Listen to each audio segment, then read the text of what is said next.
Hey everybody, so basically the end of the world is upon us. There is a tornado warning in New Jersey. It's been raining like this basically ever since last night, and it's supposed to last the whole afternoon.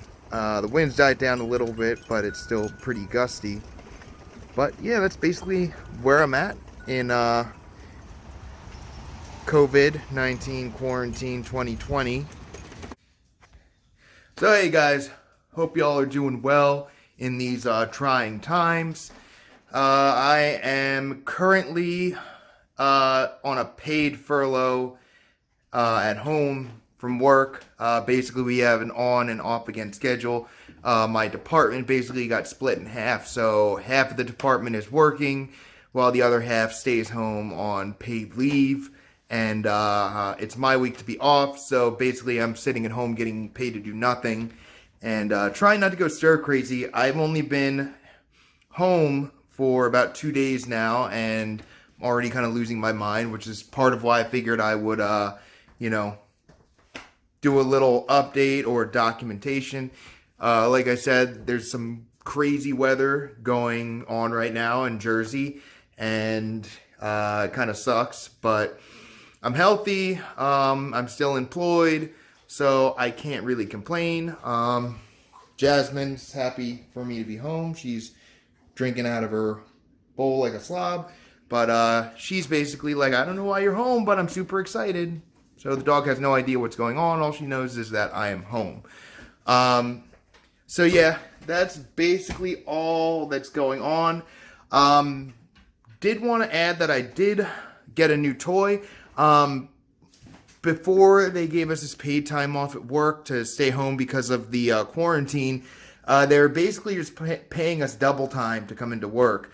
So I was taking home like a really fat paycheck for the past couple weeks, and I would much rather be working and making that double time than getting my regular pay and staying at home. I do consider myself very lucky and blessed that I am getting paid, but I'm just saying that it was nice to actually have some money to go and buy things that I wanted. But one of the things I did was I bought a bike, and I'm going to show you which bike.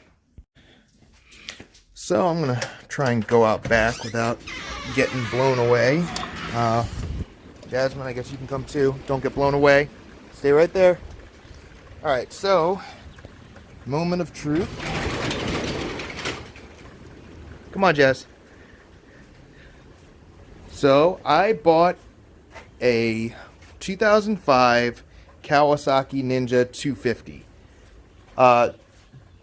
Basically, I had the funds and I bought it. I just figured I wanted a used bike, something not super expensive that I could get back into the feel of actually riding on a motorcycle again. If you followed my channel, you know I used to have a Yamaha SR 400. Never explicitly said that I got rid of it, but I did get rid of it back in 2017 and actually used the money to put a down payment on the Jeep.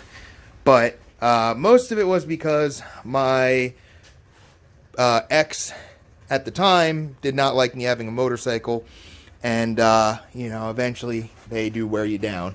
So I sold it, but now that I don't have a ball and chain holding me down anymore, I figured, well, I guess I can go back and get a motorcycle now. So I'd been doing a little bit of research. Initially, I was just going to use my tax return to buy one. I didn't want to spend more than $2,000. $2,000 was the maximum amount, maybe a little bit over that, on a bike. I think part of the problem was, before I bought a brand new bike, and I was so worried about, messing it up or breaking it. It was a, $5,000 bike. And, with this one, it's like, it's beautiful, but at the end of the day, God forbid I wrecked it. I'm only out, like, less than $2,000. I ended up haggling the seller down. They were asking $2,000 for this, and I wasn't really planning on getting it. I was a little bit skeptical about getting a 200cc bike because I didn't think it would be fast enough. And I was looking at it was like a Suzuki, I think it was a Suzuki GS 500 or 600.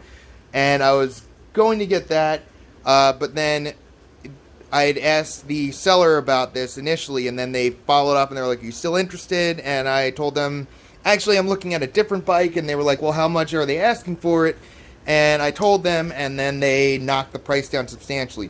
So I went back and did a little bit more research on motors, and I realized that the CCs on a bike or the engine size doesn't dictate the power. I was worried that I wasn't going to be able to use this on the highway, which I was pleasantly wrong about. If you're familiar with Jasmine, come here, baby.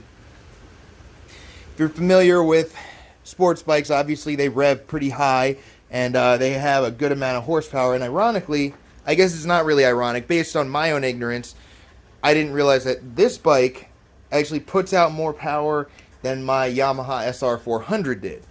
Because, again, I came to the realization that engine size doesn't dictate the power.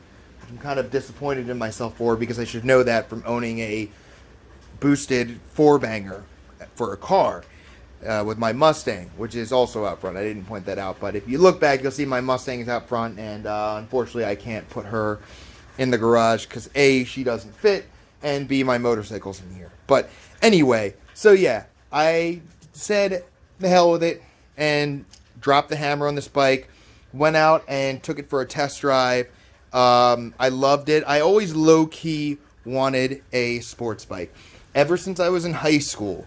When I was in high school, I had a moped. I had a little Avanti Super Sport. I think it was like a 25cc bike.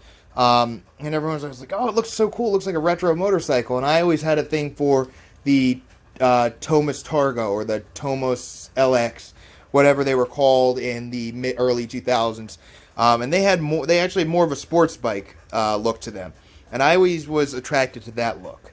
So, I was a little bit hesitant because a lot of my, there's like a stigma with sports bikes. It's like, oh, they go too fast. You'll kill yourself on them if you don't know what you're doing.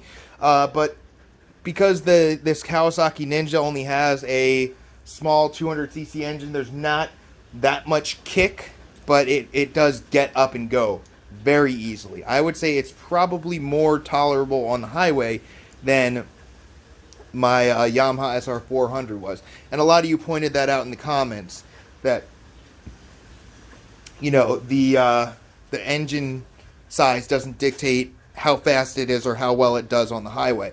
Come here. And yeah, so anyway, I took it for a ride, fell in love with it, and I can tell you that for whatever reason, I'm not really sure why, but I feel 10 times more comfortable on this bike than I did on my SR400. Don't know why. I was kind of initially worried that I would have forgotten everything I learned because I hadn't ridden on a motorcycle for the past 2.5 years. And it was like when I got on this, it was basically after like 5 minutes, it was like I just picked up right where I left off. So yeah. So I dropped the hammer on it, and it's in really good shape. It only has, I think, 7,000 miles on it or so. Not a lot. And, the person I bought it from had a lot of bikes in his garage that all worked and ran. Initially, he was actually trying to get me to buy his Kawasaki Ninja 300. But I did want to start with this bike. Everything is in working order. There's no evidence of, falls or anything else. I'll start it up. That was the other thing. It just kind of started right up, which I liked. This should start right up because I just ran it yesterday.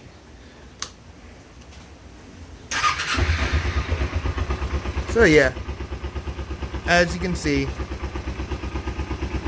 it starts right up, which is one of the things you want to look at when you buy a bike.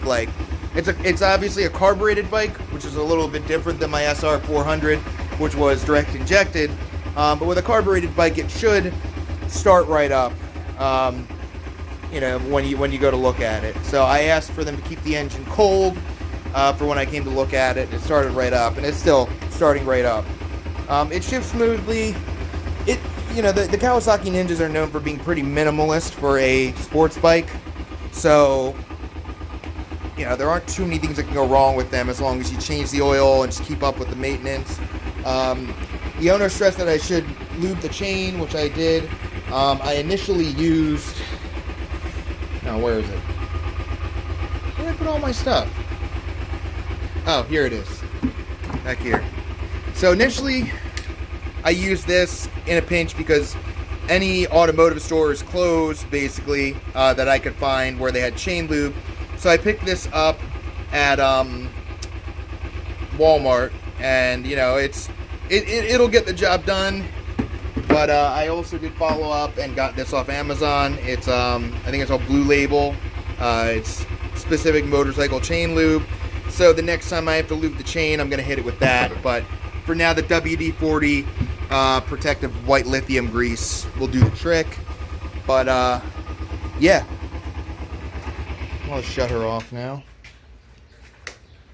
But yeah, it seems like the owner kept her up in good shape, and you know, I asked her why she was getting rid of it, and she just said, you know, I'm looking to move up to a bigger bike, which is a totally valid reason and isn't shady at all. So, yeah, but this is my new toy. Yesterday it was just beautiful out, and it was like 68, 70 degrees, and I took her for a long spin, and man, this thing just gets up and goes for what it is. You know, you rev it up to like 10,000, 11,000 RPMs, and it just flies. But, yeah, I'm looking forward to learning more about bikes and getting back into the hobby or the lifestyle, whatever you want to call it.